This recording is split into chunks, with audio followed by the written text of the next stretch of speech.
दोस्तों interview preparation, resume writing, career guidance और motivational videos के लिए सब्सक्राइब करें देवर्षि मिश्रा ट्रेनिंग चैनल और बेल आइकन को जरूर प्रेस करें। आप मुझे इंस्टाग्राम और फेसबुक पर भी फॉलो कर सकते हैं, लिंक वीडियो के डिस्क्रिप्शन बॉक्स में अवेलेबल है। दोस्तों वीडियो स्टार्ट करने से पहले मैं बस आपसे यही कहना चाहूँगा कि वीडियो अंत तक पूरा ज़रूर देखिएगा, क्योंकि एक अच्छा रिज्यूमे आपके पास होना और एक अच्छा रिज्यूमे बनाने की समझ आपके पास होना आपके लिए बेहद ज़रूरी है। इस सच को आपसे बेहतर और कोई नहीं समझ सकता। दूसरी तरफ अच्छी चीज़ें सीखने में हमेशा वक्त लगता है, तो थोड़ा सा वक्त ज़रूर दीजिए। आइए वीडियो की शुरुआत करते हैं। आइए दोस्तों फाइनली फोकस करते हैं रिज्यूमे पर। तो रिज्यूमे के टॉप पर लिख सकते हैं आप अपना नाम, उसके नीचे मेंशन कर सकते हैं अपनी लोकेशन, अपना मोबाइल नंबर, अपना ईमेल आईडी और अपने लिंक्डइन प्रोफाइल का लिंक। दोस्तों लिंक्डइन एक प्रोफेशनल नेटवर्किंग साइट है जिसके माध्यम से दुनिया भर के वर्किंग प्रोफेशनल्स आपस में कनेक्टेड रहते हैं। दुनिया भर के एचआर और रिक्रूटर्स लिंक्डइन के माध्यम से कैंडिडेट को हायर भी करते हैं। तो अगर आपके रिज्यूमे में आपका लिंक्डइन प्रोफाइल का लिंक मेंशन है तो चांसेस बनते हैं कि कंपनी का एचआर या रिक्रूटर आपका प्रोफाइल चेक करे, और अगर आपका प्रोफाइल बहुत अच्छे से बना है तो आपको एडवांटेज मिलता है। कई बार आपका रिज्यूमे शॉर्टलिस्ट हो जाता है, कई बार आपको अच्छी कंपनीज में इंटरव्यू के मौके भी मिलते हैं। तो अपने रिज्यूमे में अपने लिंक्डइन प्रोफाइल का लिंक ज़रूर मेंशन करें। अब बढ़ते हैं करियर ऑब्जेक्टिव की तरफ। तो देखिए यहाँ पर लिखा हुआ है, seeking an entry level position in IT department of a reputable organization where I can utilize my technical knowledge and technical skills and contribute to the growth of the organization. यहाँ पर इसका अर्थ ये है कि कैंडिडेट एक प्रतिष्ठित organisation के IT department में एंट्री लेवल की जॉब ढूंढ रहा है, जहाँ वो अपने टेक्निकल नॉलेज और टेक्निकल स्किल्स का उपयोग कर सके और ऑर्गेनाइजेशन की उन्नति में भी अपना योगदान दे सके। तो इस तरीके से एक स्पेसिफिक करियर ऑब्जेक्टिव लिख सकते हैं आप अपने रिज्यूमे में। दोस्तों अब बढ़ते हैं रिज्यूमे में प्रोफाइल समरी की तरफ। तो मैं आपको बताना चाहता हूं कि अगर आपके पास वर्क एक्सपीरियंस नहीं भी है तो भी आप अपने रिज्यूमे को बेहद प्रोफेशनल बना सकते हैं अच्छे से प्रोफाइल समरी लिखकर। कैसे, आइए देखते हैं। पहले पॉइंट में कैंडिडेट ने लिखा हुआ है कि उसको सॉफ्टवेयर डेवलपमेंट लाइफ साइकिल का अच्छा ज्ञान है। उसके बाद उसने लिखा हुआ है कि उसको डेटाबेस, डेटा स्ट्रक्चरिंग, एल्गोरिदम का फंडामेंटल नॉलेज है। उसको ऑपरेटिंग सिस्टम और नेटवर्किंग का भी बेसिक नॉलेज है। कैंडिडेट के पास टेस्टिंग, डेवलपिंग, मॉडिफाइंग और सॉफ्टवेयर को डीबग करने का भी बेसिक ज्ञान है। उसको इंटीग्रेटेड डेवलपमेंट एनवायरमेंटल का कंसेप्चुअल नॉलेज है। उसके बाद उसने लिखा हुआ है कि उसको ऑब्जेक्ट ओरिएंटेड डिज़ाइन का फंडामेंटल नॉलेज है। उसको सोर्स कंट्रोल की कंसेप्चुअल नॉलेज है। कैंडिडेट स्ट्रॉन्ग एप्टीट्यूड रखता है, उसके पास में लॉजिकल थिंकिंग है और उसमें प्रॉब्लम सॉल्विंग स्किल्स भी हैं। वो एक टीम प्लेयर है और उसके पास में ज़बरदस्त कम्युनिकेशन स्किल्स हैं। तो देखिए यहाँ पर प्रोफाइल समरी में वो चीज़ें मेंशन की गई हैं जो कैंडिडेट ने टेक्निकली सीखी हैं, पढ़ी हैं, समझी हैं। इसके साथ साथ उसने अपनी स्किल्स और पर्सनालिटी का एक हिंट भी दिया है।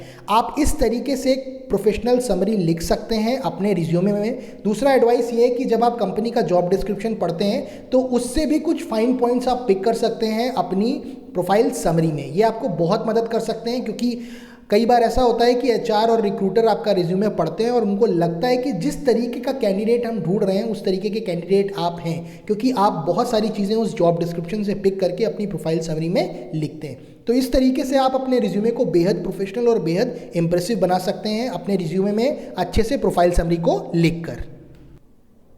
दोस्तों अब बात करते हैं रिज्यूमे में एजुकेशनल क्वालिफिकेशन की। तो मैं आपको बताना चाहता हूं, यहाँ पर मैंने एकेडमिक और प्रोफेशनल क्वालिफिकेशन दोनों को मिक्स करके लिखा हुआ है। पहले पॉइंट में आप देख सकते हैं मैंने मेंशन किया है कि कैंडिडेट ने कंप्यूटर साइंस से बीटेक किया है 123 इंस्टीट्यूट से 2021 में। उसके बाद मैंने मेंशन किया है कि उसने अपना 12th किया था 2017 में। उसके बाद मैंने मेंशन किया है कि उसने अपना 10th किया था 2015 में। ये सारी इन्फॉर्मेशन क्रोनोलॉजिकल ऑर्डर में लिखी गई है। क्रोनोलॉजिकल ऑर्डर का मतलब होता है सबसे लेटेस्ट इन्फॉर्मेशन सबसे पहले आती है और सबसे पुरानी इन्फॉर्मेशन सबसे बाद में आती है। अब आप में से कई लोग ये क्वेश्चन पूछेंगे कि सर यहाँ पर परसेंटेज, सीजीपीए क्यों नहीं मेंशन किए गए ईयर वाइज। तो क्या वाकई में रिज्यूमे में परसेंटेज मेंशन करने चाहिए, क्या ग्रेड मेंशन करनी चाहिए? इससे रिलेटेड वीडियो का लिंक मैंने ऊपर आई बटन में दे रखा है। आप वीडियो देखकर क्लैरिटी से समझ सकते हैं कि आपको ये करना चाहिए या नहीं। बढ़ते हैं समर ट्रेनिंग की तरफ। तो देखिए यहाँ पर कैंडिडेट ने अपनी कंपनी, ड्यूरेशन, जिस टॉपिक पर उसने समर ट्रेनिंग की थी उस टॉपिक का नाम, अपनी लोकेशन और समरी का ऑप्शन मेंशन किया हुआ है। मैं आपको ये बताना चाहता हूँ समर ट्रेनिंग को आप इस तरीके से मेंशन कर सकते हैं और समरी में एक डिस्क्रिप्शन ज़रूर लिखें कि आपने अपनी समर ट्रेनिंग के दौरान क्या सीखा, क्या किया, क्या रिसर्च रही, क्या फाइंडिंग्स रही। ये एक बहुत अच्छा इंप्रेशन छोड़ता है रिक्रूटर पर या एचआर पर, क्योंकि कई बार ऐसा होता है जिस तरीके की जॉब डिस्क्रिप्शन होती है उससे काफ़ी हद तक मिलती जुलती चीज़ें आप अपनी समरी में मेंशन कर देते हैं डिस्क्रिप्शन में, तो ये आपको फ़ायदा भी कर सकता है। सेम फॉर्मेट पर आप अपना प्रोजेक्ट भी मेंशन कर सकते हैं, जिसमें आप कंपनी, टॉपिक, ड्यूरेशन, लोकेशन और समरी को मेंशन कर सकते हैं। याद रखिए, अगर आपके पास में वर्क एक्सपीरियंस नहीं है तो ये चीज़ें बहुत मैटर करती हैं, और अगर आप इसको बेहतर तरीके से मेंशन करते हैं तो आपका रिज्यूमे बेहद इंप्रेसिव बन जाता है। अब दोस्तों बात करते हैं रिज्यूमे में सर्टिफिकेशन की। तो देखिए यहाँ पर कैंडिडेट ने मेंशन किया है कि उसने सर्टिफिकेशन किया है पीएचपी में। आगे वो इंस्टीट्यूट का नाम भी लिख सकता है, कंपनी का नाम भी लिख सकता है जहाँ से उसने अपना सर्टिफिकेशन किया था, वो अपना ईयर भी मेंशन कर सकता है। तो अगर आपका कोई टेक्निकल सर्टिफिकेशन है किसी प्रोग्रामिंग लैंग्वेज में या किसी और चीज़ में, तो वो भी आप मेंशन कर सकते हैं अपने रिज्यूमे में। उसके बाद देखिए टेक्निकल प्रोफिशिएंसी के बारे में कैंडिडेट में लिखा है, जहाँ पर उसने मेंशन किया है कि उसको कौन सी प्रोग्रामिंग लैंग्वेज आती है, कौन सा डेटाबेस का नॉलेज उसको है, कौन कौन से ऑपरेटिंग सिस्टम पर उसने काम किया है, कौन कौन सी वेब टेक्नोलॉजीज़ के बारे में वो जानकारी रखता है, जिसमें उसने पूरा डिटेल मेंशन किया है। तो इस तरीके से आप अपनी टेक्निकल प्रोफिशिएंसी भी अपने रिज्यूमे में मेंशन कर सकते हैं। उसके बाद देखिए मेंशन किया गया है सेमिनार और वर्कशॉप के बारे में। तो देखिए कैंडिडेट ने यहाँ पर लिखा हुआ है कि उसने क्लाउड कंप्यूटिंग पर एक वर्कशॉप अटेंड की थी 2020 में। उसने ये भी मेंशन किया है कि उसने लाइफाई टेक्नोलॉजी में 2019 में एक वर्कशॉप अटेंड की थी। तो उसी तरीके से अगर आपने कोई वर्कशॉप अटेंड की हो या कोई सेमिनार में आपने प्रेजेंटेशन दी है, तो उसकी इन्फॉर्मेशन भी आप लिख सकते हैं अपने रिज्यूमे में। अब बढ़ते हैं पर्सनालिटी ट्रेट्स की तरफ। तो देखिए कैंडिडेट ने मेंशन किया है कि वो एक प्रोएक्टिव व्यक्ति है। प्रोएक्टिव वो व्यक्ति होता है जो आगे आने वाली सिचुएशन के लिए पहले से तैयार रहता है। उसके बाद उसने मेंशन किया है कि वो एक क्विक लर्नर है, मतलब तेज़ी से सीखने वाला व्यक्ति है।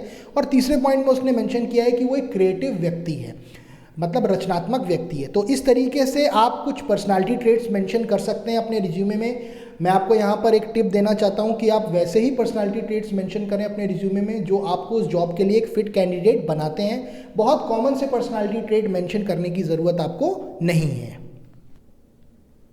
दोस्तों अब बात करते हैं रिज्यूमे में अचीवमेंट्स की। तो आप देख सकते हैं यहाँ पर कैंडिडेट ने मेंशन किया है कि उसने कंप्यूटर इंजीनियरिंग फेस्ट में 2021 में पार्टिसिपेट किया था। उसके बाद उसने मेंशन किया है कि 2020 में उसने कंप्यूटर साइंस क्विज में कॉलेज को रिप्रेजेंट किया था। उसके बाद उसने मेंशन किया है कि उसने इंटर कॉलेज क्रिकेट टूर्नामेंट में कॉलेज को रिप्रेजेंट किया था 2019 में। यहाँ पर भी इंफॉर्मेशन क्रोनोलॉजिकल ऑर्डर में लिखी हुई है, आप देख सकते हैं। इसके अलावा आपकी और भी अगर अचीवमेंट्स होती हैं जो कि एनसीसी से रिलेटेड हो सकती हैं, किसी और स्पोर्ट्स से रिलेटेड हो सकती है या किसी और डिपार्टमेंट से भी रिलेटेड हो सकती है, उसको भी आप अचीवमेंट्स में मेंशन ज़रूर करें। क्योंकि हमेशा याद रखें, कंपनी एक साउंड पर्सनैलिटी का एम्प्लॉय हायर करना चाहती है, और एक साउंड पर्सनैलिटी के व्यक्ति की पर्सनैलिटी की बहुत सारी एट्रीब्यूट्स होती हैं। तो अपने आप को केवल कंप्यूटर साइंस तक ही रिलेटेड मत रखें, टेक्नोलॉजी तक रिलेटेड मत रखें। अगर आपकी और भी अचीवमेंट्स हैं तो उसको भी मेंशन करें। इसमें आप अपनी टेक्निकल और नॉन टेक्निकल अचीवमेंट्स दोनों मेंशन कर सकते हैं। Last but not the least, आप पर्सनल इन्फॉर्मेशन मेंशन कर सकते हैं, जिसमें आप लिख सकते हैं name, date of birth, language known, permanent address और अपना करस्पॉन्डेंस एड्रेस आप यहाँ पर मेंशन कर सकते हैं। आप यहाँ पर डिक्लेरेशन भी मेंशन कर सकते थे, जिसमें कैंडिडेट ये लिखता है कि जो भी इन्फॉर्मेशन मैं दे रहा हूँ वो बिल्कुल सही है, उनमें मैं सत्यापित करता हूँ। नीचे डेट, प्लेस, सिग्नेचर का भी ऑप्शन आता था, लेकिन ये एक नया फॉर्मेट है, इसमें हमने ऐसा नहीं दिया है। आप में से कई लोग ये भी कहेंगे कि इसमें हमने हॉबीज़ नहीं मेंशन की हैं, तो मैं आपको बताना चाहता हूँ हॉबीज़ के बारे में आप अपने सेल्फ इंट्रोडक्शन में बता सकते हैं। तो अपने रिज्यूमे में उन्हीं चीज़ों को पहले प्राथमिकता दीजिए जो ज़्यादा स्पेसिफिक हैं, ज़्यादा प्रोफेशनल लगती हैं और आपके रिज्यूमे को बेहद पावरफुल और इम्प्रेसिव बनाती हैं। तो इस तरीके से आप एक अच्छा रिज्यूमे बना सकते हैं और अपने रिक्रूटर को या एचआर को इम्प्रेस भी कर सकते हैं।